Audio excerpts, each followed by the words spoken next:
किसान यूनियन कृषि शक्ति युवा मोर्चा द्वारा आज गाजियाबाद के बामेटा स्थित फार्म हाउस में किसान सम्मान सम्मेलन का आयोजन किया गया, जिसमें भारतीय किसान यूनियन कृषि शक्ति के सभी पदाधिकारी राष्ट्रीय स्तर, प्रदेश स्तर व जिला स्तर के मौजूद रहे। इस कार्यक्रम में भोजन के साथ कई रंगारंग कार्यक्रम और रागिनी का भी आयोजन किया गया। कार्यक्रम में राष्ट्रीय अध्यक्ष अमन ठाकुर, प्रदेश अध्यक्ष जितेंद्र भाटी, प्रदेश उपाध्यक्ष सचिन पहलवान, प्रदेश उपाध्यक्ष संदीप यादव, प्रदेश अध्यक्ष छात्र सभा कपिल गोस्वामी और उनकी टीम, मीडिया मोर्चा अध्यक्ष उपेंद्र सिंह तोमर और उनकी टीम, परविंदर वर्मा, प्रदेश सचिव और जिला अध्यक्ष हरविंदर सिंह और हापुड़ की टीम सभी उपस्थित रहे।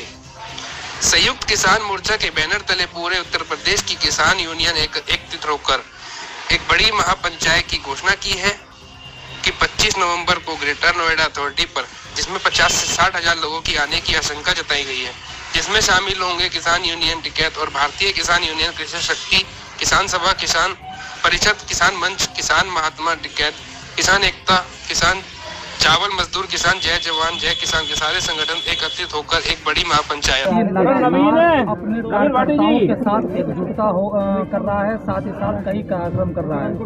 उत्तर प्रदेश में कई एक्सप्रेसवे का नया निर्माण हो रहा है। ऐसे में एनसीआर में जहां कृषक शक्ति कार्यशील है, ऐसे में हरदोई, उन्नाव, फर्रुखाबाद, कन्नौज, जहां पर किसानों की मुआवजों को लेकर समस्याएं हो रही, कृषक शक्ति उनके साथ किस तरह से खड़ा है?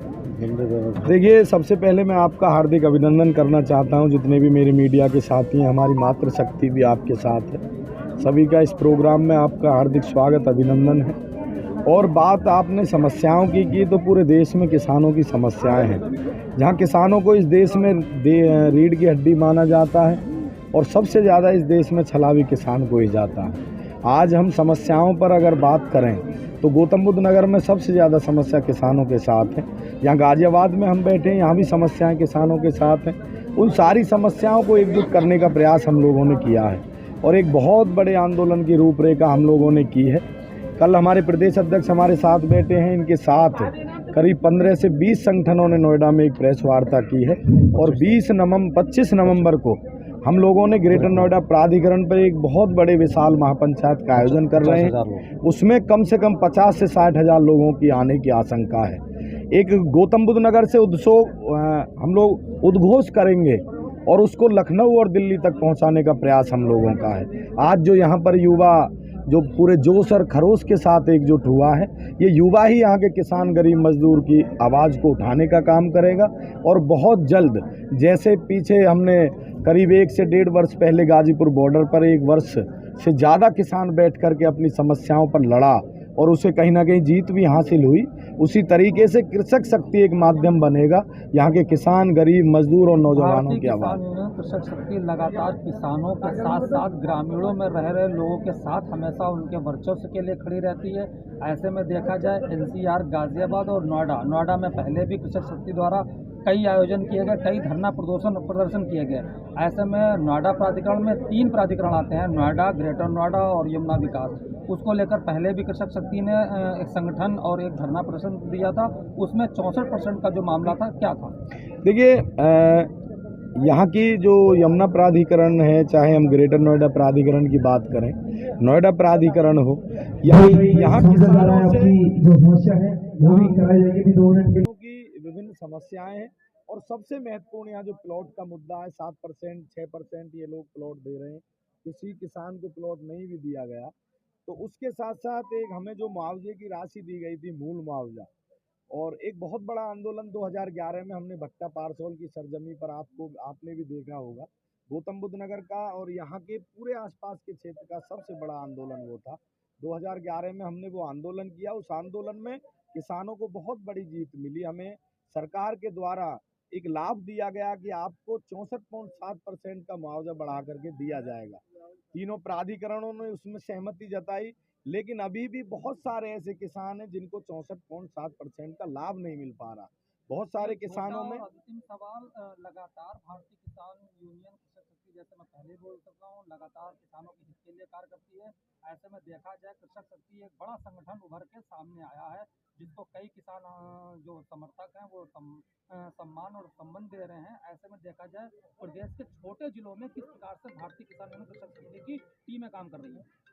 देखिए लगभग उत्तर प्रदेश के सभी जिलों में हमारे कार्यकर्ता पूरी मजबूती से काम कर रहे हैं और अलग अलग विभागों में, जैसे यहाँ छात्र सभा का प्रोग्राम है, आप देख रहे हो कि ये छात्र सभा की कम्युनिटी यहाँ पर इकट्ठी हुई है। हम लोगों ने मेन बॉडी हो या अन्य किसान साथी हो, उनको इस प्रोग्राम में इनवाइट नहीं किया, ये केवल छात्र सभा के लोग हैं। और कपिल गोस्वामी हो, कुलदीप भाई हो, सचिन पहलवान हो, जितेंद्र भाई हो, ये संदीप यादव हो, इन सारे लोगों ने अपनी टीम को, अपने जो आसपास के लोगों को मजबूत करने का काम किया। इसी तरीके से हर जिले में भारतीय किसान यूनियन कृषक शक्ति बहुत मजबूत है। उत्तर प्रदेश की बात ना करते हुए इस लगातार किसानों को लेकर, साथ ही साथ ग्रामीणों को लेकर, अपने अपने अलग मुद्दों को लेकर लगातार प्रयत्नरत है। ऐसे में एक रागनी कार्यक्रम गाजियाबाद क्षेत्र में रखा गया है। क्या है पूरा कार्यक्रम और क्या है कृषक शक्ति की आगे की योजना? ये भारतीय किसान यूनियन युवा प्रदेश छात्र सभा की जो टीम है, उन्होंने किसान सम्मेलन रखा है यहाँ पे, क्योंकि हमारा भी संयुक्त किसान मोर्चे को लेकर के कल भी एक हमारी बहुत बड़ी मीटिंग हुई है नोएडा के अंदर, और एक बहुत बड़ा आंदोलन करने जा रहे हैं। जितने भी आपका राकेश टिकैत और ये जितनी किसान यूनियन टिकैत है और बाकी की जो टिकैत है, ये 10 यूनियन हमारी ऐसी हैं जिन्होंने एकत्र होकर के एक बहुत बड़ी घोषणा की है। 25 तारीख को ग्रेटर नोएडा अथॉरिटी के जो मैदान है उसके अंदर उतरने के 50,000 आदमी कम से कम उतरने की घोषणा की है, और उस घोषणा को हम पूर्णतः अपनी पूरी करेंगे। और किसानों के जो अधिकार हैं 10%, और हमारा जो नया कानून जो 2013 में बना था, 2014 1 जनवरी को लागू होना था। एनसीआर के मुख्य जिले गाजियाबाद और नोएडा को लेकर कृषक शक्ति ने पहले भी धरना प्रदर्शन किया है अथॉरिटी के खिलाफ। ऐसे में मुआवजे की मांग को लेकर कृषक शक्ति कितनी प्रगतिशील है? प्रगतिशील ऐसी है कि नोएडा, ग्रेटर नोएडा, गाजियाबाद और बुलंदशहर प्राधिकरण, इन पे तो लगातार हमारा आंदोलन चल ही रहा है। अभी फिलहाल में गंगा एक्सप्रेस में जो मेरठ, खरगोदा, छतरी, खरगोदा शहर तथा मेरठ जनपद में हमें बहुत बड़ा एक धरना हमारा मुख्य चालू हुआ है। प्रदेश में लगभग 8 नए एक्सप्रेस बन रहे हैं। ऐसे में एनसीआर उत्तर प्रदेश के कई जो पुराने ग्रामीण आते हैं उनमें भी योजनाएं आ रही हैं। ऐसे में देखा जाए भारतीय किसान कृषक शक्ति के वहाँ पर कितने क्षेत्राधिकारियों, कितने कार्यकर्ता हैं और क्या वो कृषक शक्ति टीम उनको साथ लेकर चलेगी, जहाँ पर यमुना एक्सप्रेस के साथ साथ कई एक्सप्रेसों का निर्माण हो रहा है। जितने भी एक्सप्रेसों का निर्माण हो रहा है, अगर नए कानून से निर्माण करें, जो अथॉरिटियाँ बनाई गई, जैसे ये ईडा बनाई गई, ईडा इसी तरीके से यमुना प्राधिकरण है, यमुना एक्सप्रेस वे है, और आपका NHI पेरिफेरल है। ऐसे ही बहुत सारे जितने एक्सप्रेस वे हैं हमारे पूरे उत्तर प्रदेश में, जहाँ जहाँ भी पदाधिकारी है, हर जिले में पदाधिकारी है हमारा, और जो कार्यकर्ता जहाँ भी समस्या आएगी उनकी जमीन जाके हम निरंतर खड़े हैं। प्रदेश के मुख्यतः 8 जिले हरदोई, फरुखाबाद, उन्नाव, सरायरंजन, गोंडा, बस्ती, बलिया के ग्रामीण काफ़ी परेशान हैं वहाँ के डीएम और एसडीएम को लेकर, क्योंकि वहाँ मुआवजे की मांगे उनका निस्तारण नहीं हो रहा। ऐसे में कृषक शक्ति वहाँ के उस जिले के लोगों के लिए क्या करना चाहिए? उस जिले के लोगों के लिए